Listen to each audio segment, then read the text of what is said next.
بریانی اور آلو گوشت کا سالن ہے تو یہ پاکستانی پکوان، لیکن یہ پاکستان نہیں ہے۔ یہ ہے تھائی لینڈ کا شمالی شہر چیانگ مائی، جو دارالحکومت بینکاک کے بعد اس ملک کا دوسرا سب سے بڑا شہر ہے۔ آئیے ملتے ہیں ظفر اقبال سے، جو شہر کے مرکز میں ایک پاکستانی ریستوراں چلا رہے ہیں۔ ظفر اقبال 25 برس قبل روزگار کے سلسلے میں پاکستان سے تھائی لینڈ آئے تھے۔ پاکستان جیسے بھی ہے اپنا ملک ہے، یاد ہمیشہ آتا ہے، کیوں پاکستان کو تو ہم بھول نہیں سکتے ہیں۔ یہاں بزنس ہے، یہاں بھی رہنا ہے۔ ظفر اقبال نے پاکستانی کوزین سے منسلک کاروبار 20 برس قبل ایک سٹال سے شروع کیا تھا۔ اب وہ ایک معروف پاکستانی ریستوراں کے مالک ہیں۔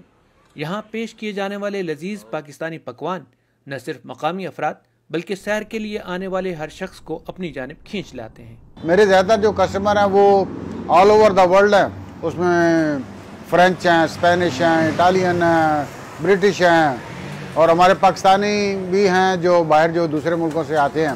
پاکستانی کھانا بہت زیادہ لوگ جو پاکستانی کھانا کھانے کے لیے آتے ہیں کہ کہتے ہیں کہ بھئی ہم نے آپ کا پاکستانی کھانا کھانے آنا۔ ہمارا کوئی ایک پرماننٹ کسٹمر ہے جس میں تھائی لوگ بھی آتے ہیں، مگر زیادہ ہمارے کسٹمر جو ہوتے ہیں وہ فارنر ہی ہوتے ہیں۔ تھائی لینڈ کی کل آبادی تو 71 ملین ہے، لیکن اس آبادی کا نصف سے بھی زیادہ حصہ خواتین پر مشتمل ہے، اور تھائی خواتین ملکی معیشت کی ترقی میں بھی اہم کردار ادا کر رہی ہیں۔ ظفر اقبال کی اہلیہ تھائی لینڈ میں پیدا ہوئی تھی اور ان کے والدین 50 برس قبل یہاں آئے تھے۔ وہ اپنے شوہر کے ساتھ اس ریستوراں میں کام کرتی ہیں اور ان کے بچے بھی اپنے والدین کی مدد کرتے ہیں۔ یہاں کا ہوم میڈ کھانا گاہکوں کو گھر کی یاد دلاتا ہے۔ رسپیکٹ کرتے ہیں، ہر چیز میں مدد کرتے ہیں، بہت ہی اچھے لوگ ہیں۔ تو ہمیں خوشی ہوتی ہے کہ یہاں رہ کے اس ملک میں، کہ یہ ملک ہم نے چوز کیا اور بہت اچھا ملک ہے یہ۔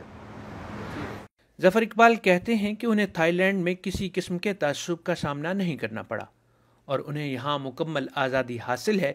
ان کے بقول وہ تھائی معاشرے میں مکمل طور پر ضم ہیں۔ یہ میرا سیکنڈ ہوم ہے، یہ بھی میرا دوسرا ملک ہے۔ یہاں کے لوگ بہت اچھے لوگ ہیں، پیار کرنے والے لوگ ہیں۔ تھائی لینڈ میں 2,50,000 سے زائد پاکستانی آباد ہیں۔ ظفر اقبال اس بات پر فخر محسوس کرتے ہیں کہ ان کا تعلق نہ صرف 2 ممالک بلکہ 2 مختلف ثقافتوں سے ہے۔ حافظ احمد، DW، چیانگ مائی، تھائی لینڈ۔